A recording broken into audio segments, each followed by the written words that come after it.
My name is Bekker. I'm a GP from Victoria. Thank you so much for coming to this session on the Residential Care Initiative. My practice is largely the frail elderly. So I see the frail elderly in the hospital, and I see them in an outpatient clinic, and I see them in res care. They're a passion of mine. I think they deserve a lot. They're a lovely generation. But that led me to about 3 years ago getting involved in a project at the Victoria Division level to change how we do residential care in Victoria. We did 4 pilot sites, so it wasn't the whole city. And that experience led me on to thinking, you know, this is good stuff. I can really impact the lives of the people I care about by having this carry on in other parts of the province. So I started to support other divisions in doing their RCI work. And I'll get into more of that in a few minutes about how I did that.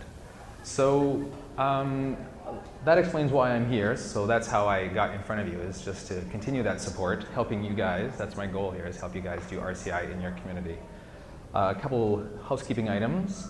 I'm videotaping it for the people who can't be here, so the camera's mostly focused on me. But if you do say something that you regret, you can tell me later and I'll erase it out, okay?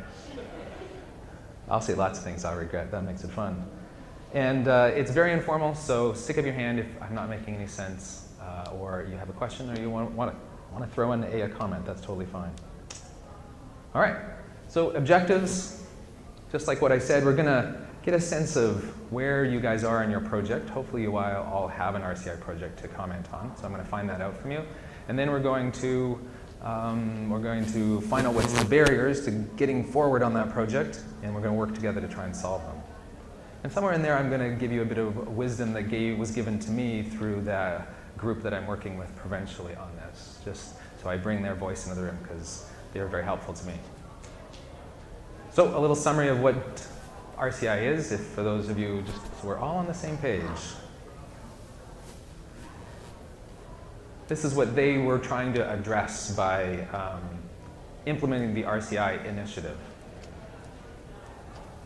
They think we've got problems of too few GPs. We've got poor sustainability because those GPs are a bit on the older side.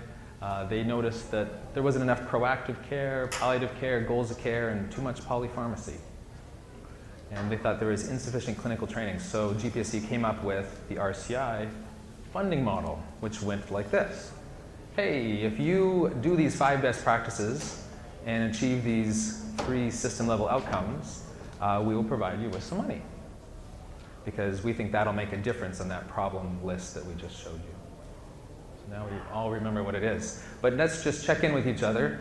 How much of this are we buying? Is there a problem in your community is the first thing I want you guys to talk about.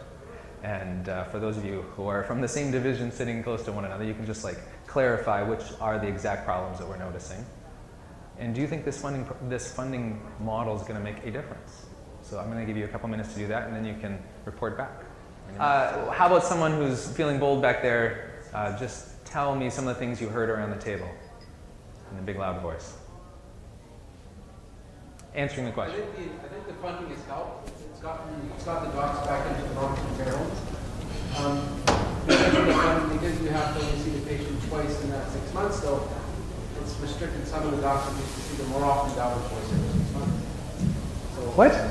They're going less. How does that work out? Yeah, but I think it's balanced out. I think it's balanced out between where doctors going and then the ones that we're doing a lot of maybe less and balance out the ones. I think overall it's a bit. Why are doctors going less? I didn't understand that. I think in the end it's probably you're only going to make us stay twice and we're going to twice. It may come by that logic. Oh no, that's terrible. That wasn't really how the equation was supposed to work. It was like, you're doing such great work, we'll encourage you with more money. We're not paying you to do stuff. Oh dear. Okay, well, that's unintended consequences. That's what QI is sometimes supposed to capture for us. How about the other table?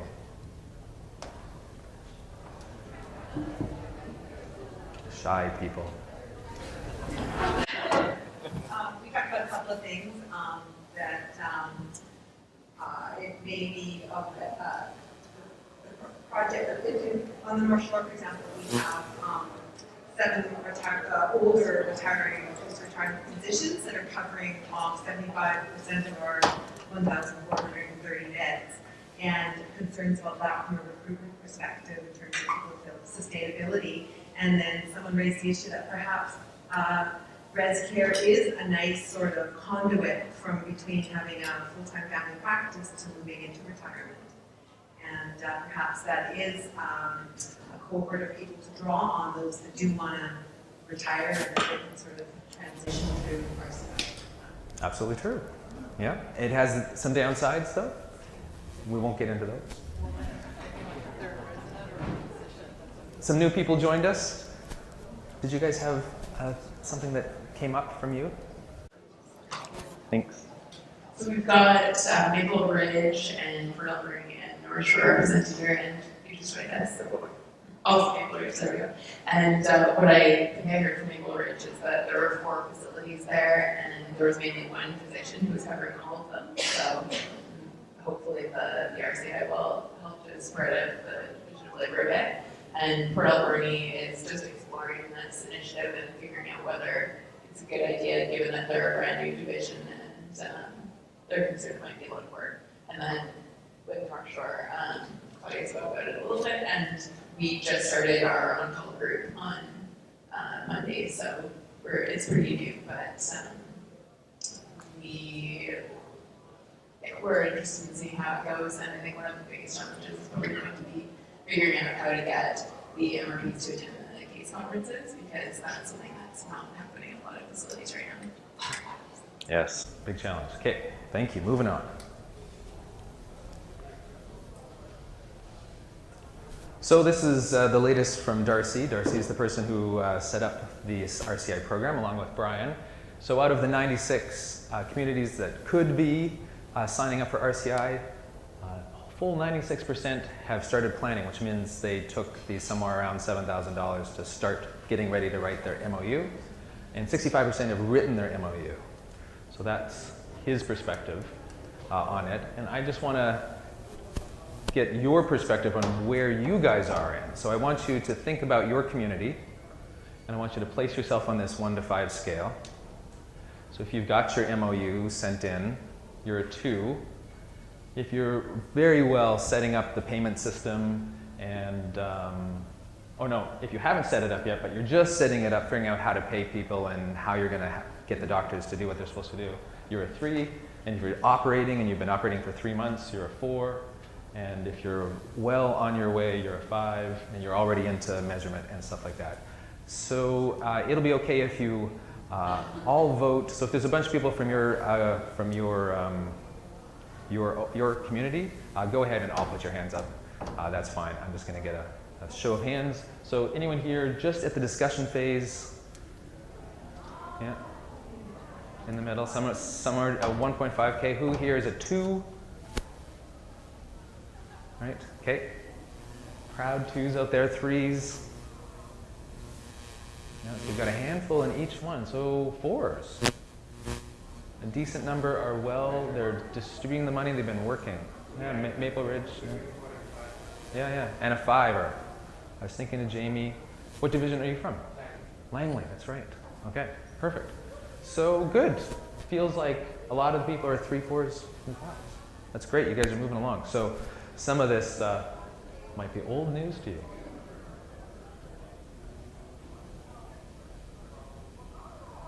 I feel like I missed some slides, but I think that might be actually the next activity.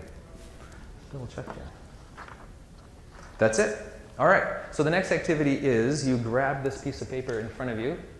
Looks like this. And you have a little moment of personal reflection here. Hopefully there's some pens at the table. And let me know if anyone needs another one of these. So remember I said we're going to dig out what are the barriers to you succeeding in RCI in your community. So I want you to pick one of those categories that you see in front of you. Building interest, motivating physicians, evaluation, setting up the call system, clustering. Clustering is this idea of getting a lot more physicians with one doctor. That's this idea of clustering. And, or some other topic. Tell us what the category is and then just describe what the barriers are. And we're going to use those pieces of paper later to set up some workstations where we're going to try and solve some of those barriers. So pick a barrier, because I know there's probably a lot. in your mind that you would like to have, say, your table or a group of people work on? All right, who wants to describe one of those problems that they're facing? That'd be very helpful for this. Patient clustering has been an issue, mainly because a lot of the docs that have followed their patients for 5, 10, 20 years don't necessarily want to give them up if they come to a different facility. So you have 4 facilities in Penticton, and so there's still, Penticton's small, but you still have one physician right with 4 different facilities of all these patients. And because of that, they don't necessarily, it's a bit more difficult to break around on it for facilities that give up these patients. Interesting. So it's giving up that's the problem. Because some communities have doctors who are kind of willing to give up, they just can't organize the process of shuffling the patients around. Another problem that you guys are struggling with? As long as you don't say the problem's me, but you can go ahead and have that one. So I'm going to speak for the South Island, and there are parts of the South Island which actually have excellent on-calls facilities where physicians work and provide on-call for COVID patients 24/7. But there are very definitely areas of the South Island where there is very little or a very poor robust call system. And the RCI requires increased commitment to providing call, and that's actually a major area for many of our physicians. It should be. Thank you. Last one. Perfect. If you can start collecting them, that'd be perfect.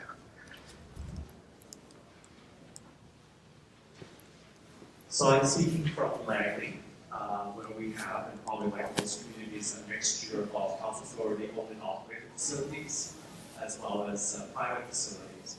And we would like to do quality data collection.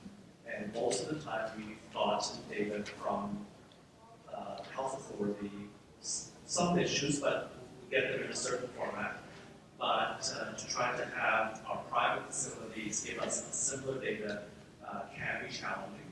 I was able to convince my own to do it, but they actually have to do it by hand. And literally, I have a pharmacist counting medication for all those patients every month. And I get a handwritten report where he adds all them together and divide by the number of patients.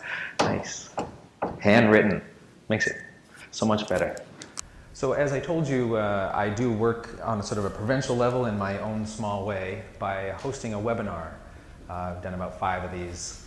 And it's a group of project managers and GPs who are working on their RCI project, getting together and talking about the barriers and trying to troubleshoot solutions. Talking about solutions too, in the sense of, hey, I just discovered something. And here's some of the things that they had as common problems. Pretty much the list that you had there. And what I want to do for the next few minutes, while Michelle's doing some collating, is I want to focus in on this one.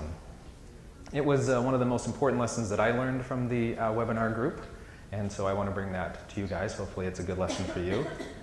And even if you're not having problems getting physicians signed up to RCI, you're 4 or 5 on the list there, I think some of the principles that the group brought up can apply to any divisions project, any change initiative that you're undergoing. So hopefully this is a bit of a learning moment for you, regardless of where you are in your RCI program.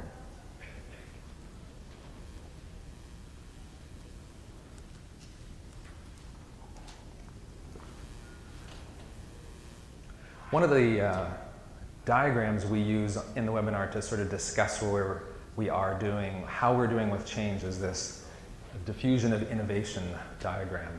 Came out in the 90s. Now, to describe it, if it's not totally obvious, I'll give you an example. So, way back in the 90s, my friend was super stoked about getting a Palm Pilot smartphone. So, he would have, of course, been an innovator. Waited a year, told me all about it. The moment it came out, he purchased it, and we were all giving him that funny look. Like, why would you want to answer emails on your phone? Why would you want to use your, doesn't make any sense. And then BlackBerry came out, and they captured another group of people who were interested in what they were offering, a different sort of package of benefits and technology. Oops. and those would be called the early adopters. And then the iPhone came out, and boom, we were well into the early majority or late majority in terms of the type of people and the volume of people and the volume of sales. So there's this thing called the chasm, where so many tech companies have trouble crossing. They can get some innovators to purchase their product, and they can sometimes get some early adopters, and then they just can't seem to figure out what package, what feature set is going to get that early majority and make them the $1 million they're trying to.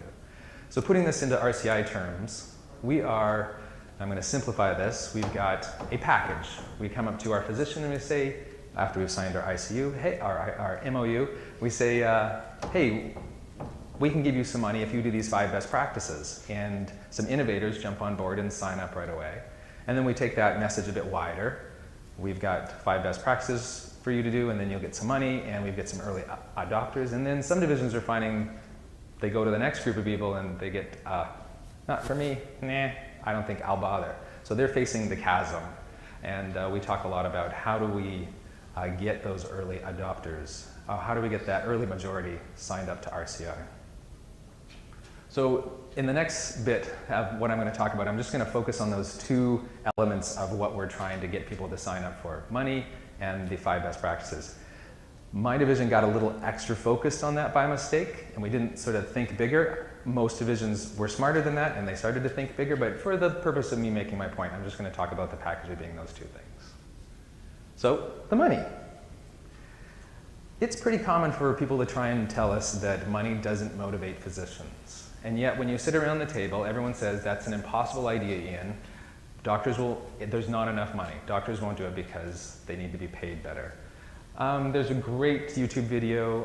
You can either see him, Daniel Pink, speak it, or you can see him do the whiteboard on this. And he says, no, what actually motivates the knowledge workers such as doctors is not money, it's mastery, autonomy, and purpose.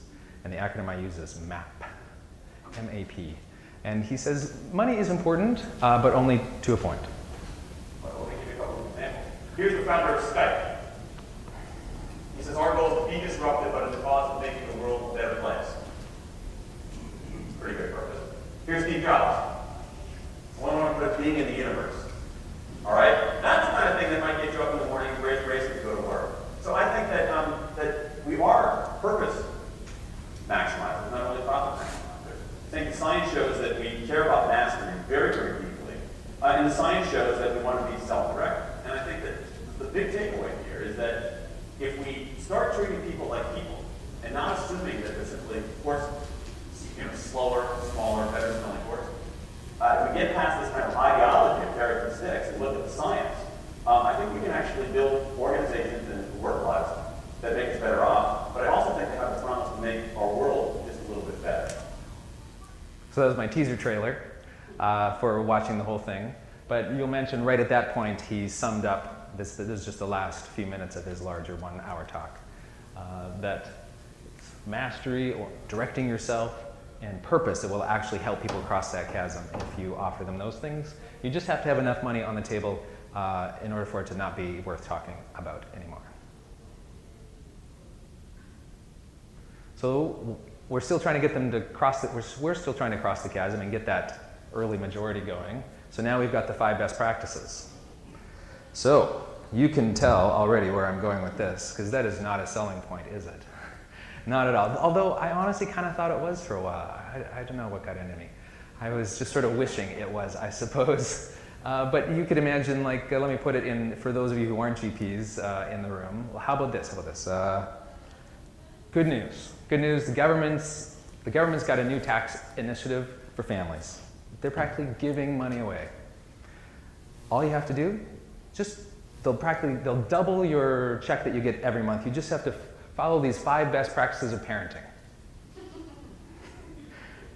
Defensiveness, huh? Like, don't question my parenting. You certainly don't offer me money for it. So I think that's what we kind of run into sometimes when we say, oh, do the 5 best practices. We get a little bit defensive. And I'm going to drive this point home even farther and call them the evils of the 5 best practices. So they're doing things like putting doctors on the defensive right away. And those who are not doing them automatically have to explain to you why they're doing them. Or no, they're not doing them, they have to explain why they're not doing them, and then they get stuck in their ways. I'm not doing it because, and I'm just gonna stay that way. And those who are partially doing them, they've been trying to do them and there's just stuff in the way, and the $300 we're offering them isn't going to help them do that. Help them get rid of those barriers to doing awesome care that they've had in their life for the last 10 years. But the real problem is they start focusing on the solution.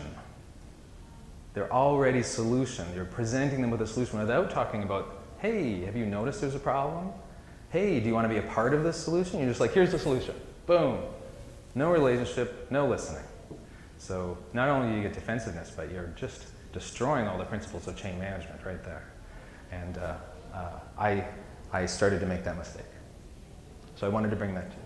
What really motivates GPs, this list came from the work that I did in Victoria, which was getting 20 doctors signed up to go to a facility every week.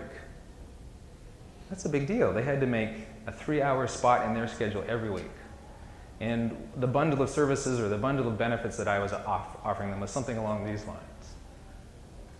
They wanted to be part of something special. They wanted to learn some new skills. They wanted to contribute back to the community, and that's how I framed this pilot project I did in Victoria. So that's really how you get people motivated to become an early majority. And you can see how you can map the map onto those. So mastery might be skill development, and purpose would be identity building, that kind of thing. So this is the moment where I've tried to explain it my way, and there's a few people who have been on the webinar who are in the room who can also explain it, even in better words. And one of them is not here, so I'm just going to play her clip for you. So this is another way of reflecting back on the best way to draw people into the RCI to be that, get those early majority. So one of the things I really see that RCI is doing is around collaboration, it's around communication with care homes and with IH. I think that it's such a great opportunity for all the stakeholders to kind of come together and for a common cause and streamline some of the care.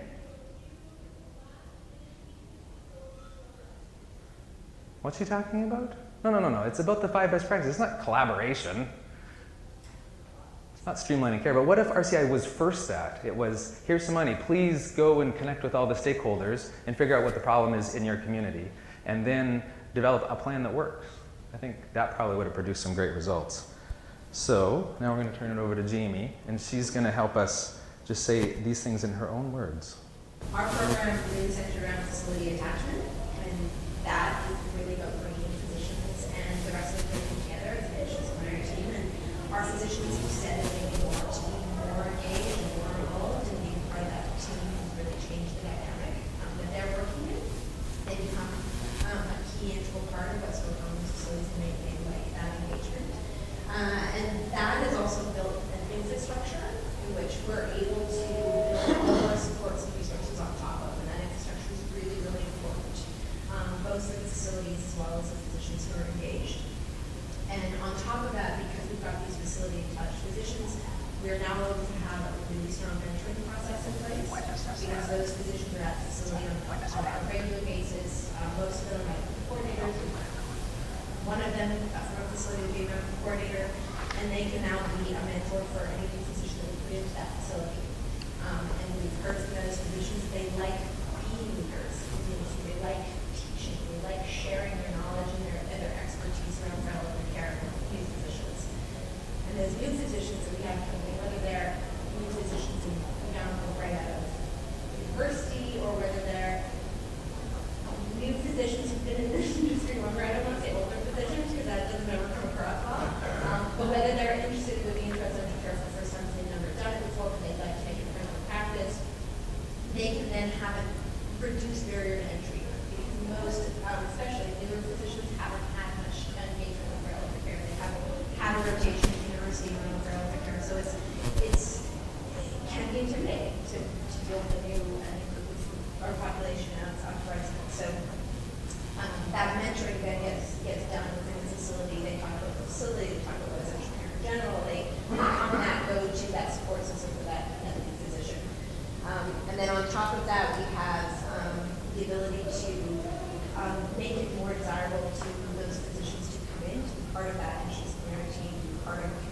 practice to be part of a group that would be there to support that initiative. And we've also, I didn't include this, but in regards to that mentoring those young physicians and bringing them into the initiative, we've had a lot of success. We've got 14, I think the last time was 14 new residential care physicians working in the industry.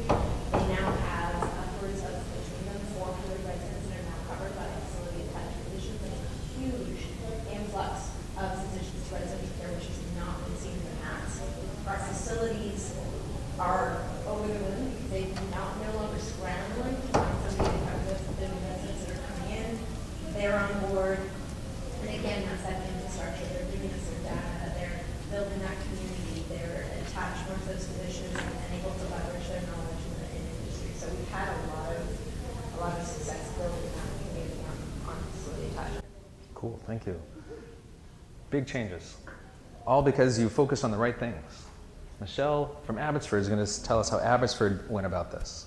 So we were already one of the 5 pilot communities, so we had already been the early adapter piece, and we had limited participation.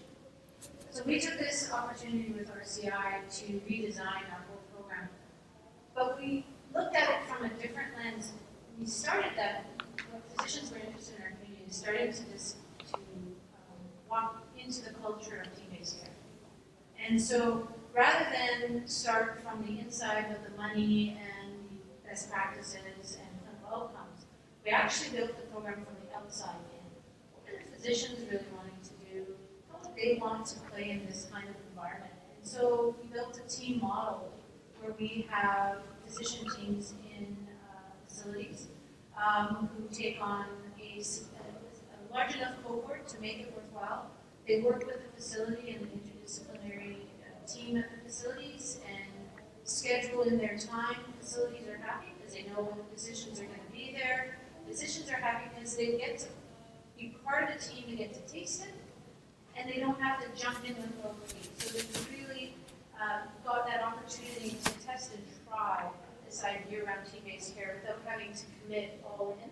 So it is building that culture, and what have we seen? Young physicians who hadn't participated in respiratory care before, stepping into this work and really enjoying it and blowing the minds, actually, of the residential care sites of how physicians can work with them. Excellent. And if you can indulge me, I'll show you one more video about reframing why you're doing things. This is Simon Sinek. Why, how, what? This little idea explains why some organizations and some leaders are able to inspire where others aren't. Let me define the terms really quickly. Every single person, every single organization on the planet knows what they do 100%. Some know how they do it, whether you call it your differentiating value proposition or your proprietary process or your USP. But very, very few people or organizations know why they do what they do. And by why, I don't mean to make a profit. That's a result. It's always a result. By why, I mean what's your purpose? What's your cause? What's your belief? Why does your organization exist? Why do you get out of bed in the morning? And why should anyone care? Well, as a result, the way we think, the way we act, the way we communicate is from the outside in. It's obvious. We go from the clearest thing to the fuzziest thing. But the inspired leaders and the inspired organizations, regardless of their size, regardless of their industry, all think, act, and communicate from the inside out. Let me give you an example. I use Apple because it's easy to understand and everybody gets it. If Apple were like everyone else, a marketing message from them might sound like this. We make great computers. They're beautifully designed, simple to use, and user-friendly. Want to buy one? Meh. And that's how most of us communicate. That's how most marketing is done, that's how most sales is done, and that's how most of us communicate interpersonally. We say what we do, we say how we're different or how we're better, we expect some sort of behavior, purchase a vote, something like that. Here's our new law firm. The best lawyers with the biggest clients. We have, we always perform for our clients, do business with us. Here's our new car. It gets great gas mileage. It has, leather seats. Buy our car. But it's uninspiring. Here's how Apple actually communicates. Everything we do, we believe in challenging the status quo. We believe in thinking differently. The way we challenge the status quo is by making our products beautifully designed, simple to use, and user-friendly. We just happen to make great computers. Want to buy one? I love watching that. Makes me think every time. So I'm going to take some liberties, and I'm going to try a why statement for Jen. Jen's statement might be, we are passionate about improving patient care in our community. We believe that the best improvement happens when people who care for patients and people who operate the system collaborate on a common cause of making patient care better. Will you help us improve the care of the frail elderly? Jamie's statement might be, we believe in challenging the common notions of how patient care is provided by GPs. In residential care, we are implementing a model of care that puts GPs as an integral part of an integrated care system, care team, and builds a strong attachment between physicians, staff, and patients. Would you like to be a part of this innovation? Yes, thank you.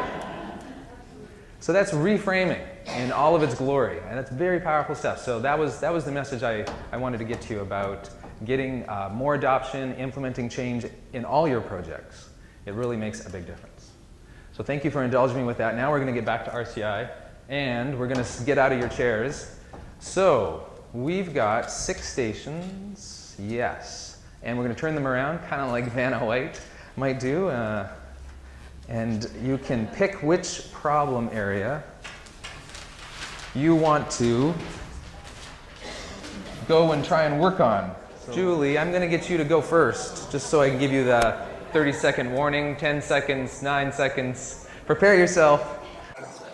One of the issues was we've heard that residents feel that they're not prepared to do residential care when they come out of the residencies. So we thought if they can get more exposure during the residencies and perhaps set up a mentoring process where a more experienced physician could take new residents under their wings, so to speak, and help them under ropes of doing residential care. And perhaps form teams where there's a newer member and a more experienced member on the team so that no one would feel that they were sort of flying by the seat of their pants and not knowing what to do. Then we talked about the talking factors. Some places have implemented a system where they actually create a small examining room at the facility where when a physician comes to visit patients, the staff can bring the patients in line up on the outside and the patient just come into the exam room, sort of like at their office. That made it much more efficient as far as seeing patients, so the doctor could see the most number of patients in the smallest amount of time. Some doctors didn't want to join the RCI because they didn't want to be bound by the rules of having to attend care conferences and see patients a certain amount of times per year. To me, the fee that you pay every quarter more than makes up for the amount of time you have to spend going to the care conference. Plus, you still get paid the $30 for every 15 minutes you spend at the care conference. So I think maybe if it was just better explained to physicians that from a money point of view, you're not really losing, you're still coming out ahead.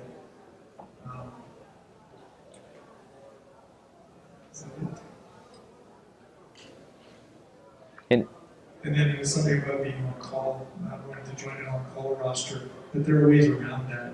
You can incentivize the call in your local communities. There are a couple of examples of how people being paid for being on call for residential care. Great. Those are excellent ideas. We're going to capture those. Now we're going to go over to our 2 people.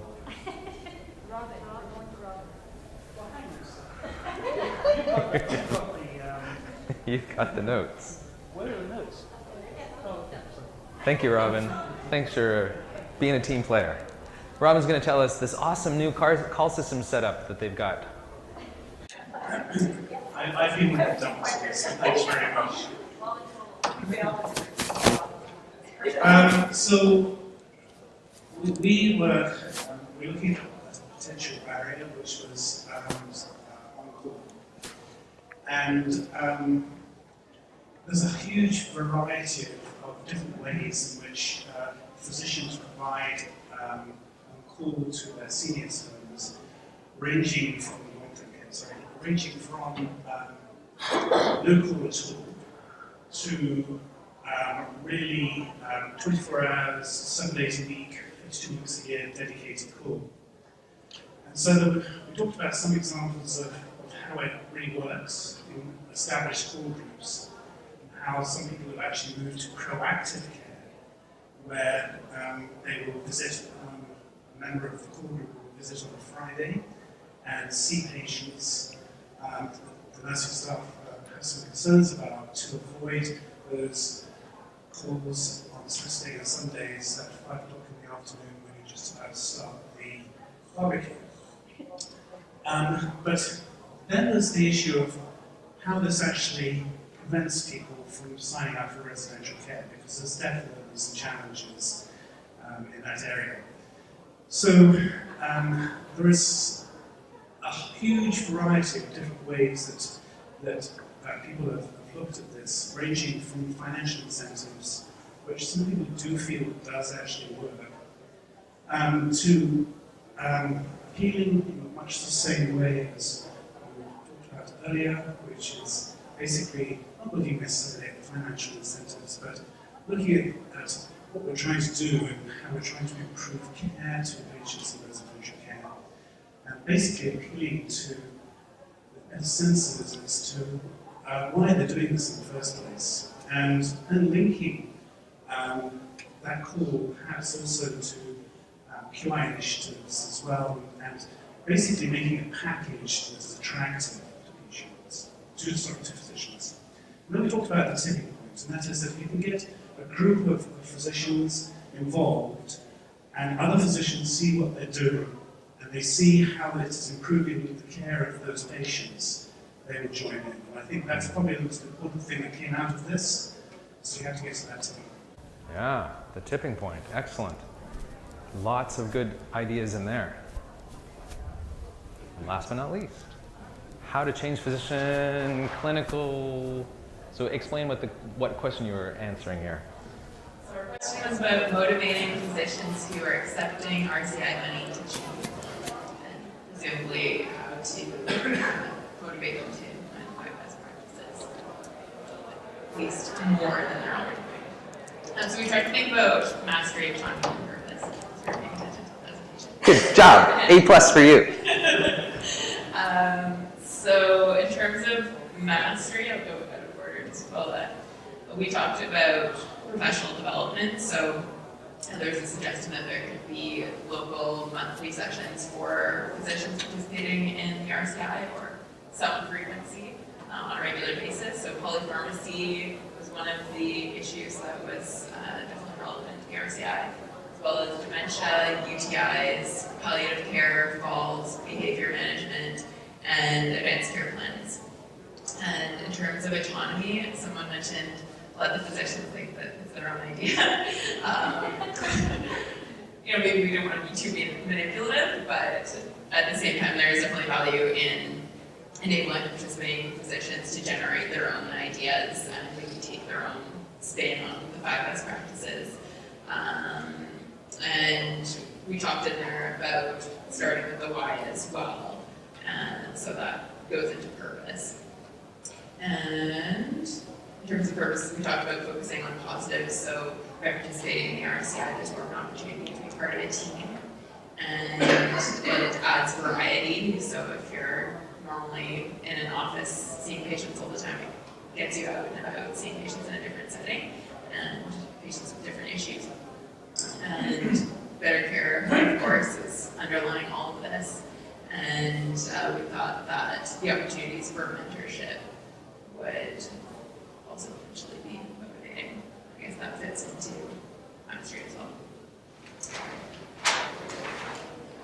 We talked about the physician agreements, and although on the one hand they can potentially be perceived as top-down, there are maybe ways to present them where it is a bit more palatable. And one of the suggestions was that often physicians are more willing to hear from peers who've already decided to sign on to the initiative. So I guess that's kind of the innovators bringing in the early adopters. We talked about the fact that the physician agreements also involve a quid pro quo, so the facilities are expected to make some changes as well to support the physicians. And we talked about a little bit about some of the specific things like on-call, and for case conferences, it's easier for the MRP to attend if they're clustered and if the facilities are flexible in their scheduling, maybe even consider doing meetings. Perfect. Anything? No one's feeling hard done by. Great. All your colleagues are outside enjoying coffee and treats, so I can't keep you any more longer or you'll rebel. But I do want to point you to this website that Michelle and I are working on building. It's got a bunch of resources there, and I'm just going to highlight a few of them. Those are the categories we've tried to bundle things in. One of them is, hey, a lot of people need to do clinical training. We have a giant Excel sheet that you can't read there, but it's got topic area, oops, wrong button, topic, and then it goes all the way down to where can you get this. It has links to all these places on the internet where you get some really great training. So this is a bunch of dementia resources, and then there's polypharmacy, and then it goes on and on and on. So a bunch of clinical training resources for you to use. So that Excel spreadsheet's up there. And we've got how to do great care conferences. We've got a lot of supporting info about how to do great care conferences from Dr. Bob Mack and the Smil Commune Division, giving really here's how you do a really great care conference. And then there's the webinar PowerPoint slides from the people who spoke about this on the webinar. Some of the outstanding people in res care have given us their pearls on how to do really good care conferences. And Jamie showed us how, if you're having trouble getting data, someone here was having trouble getting data from the facilities, you can go to CaiHi and get some really awesome data. And so there's a 3-page document explaining how you can go to CaiHi and get really awesome data right about your facility in specific often. And I think that would come in real handy, and they put it in little beautiful colored charts for you to take and impress your board members and your colleagues with. And we also have a webinar that talks about clustering, about why clustering is good or bad, and what some people think we should be targeting for the number of patients per physician, which someone told me recently they've been debating on a listserv across the nation with a bunch of leaders in res care, and the number that they seem to have settled on was 25 patients for every 3 hours per week. Is sort of what those experts were thinking. 25 patients for every 3 hours per week that you're going to go. And that's exactly what my group has settled on. My 20 doctors were like, we can go to 25, and then we start to feel a little anxious and a little bit, oh, I'm not quite getting to all this stuff. Great. Any closing questions? And then I just want you to stop, and if you have an ounce more energy left in you, to just let me know if there was something you learned from today, or something you would like to tell GPSC, or something that's kind of inside you that you want to get out, or a little idea that you're thinking of. Anything pop up, that last jewel of energy you have?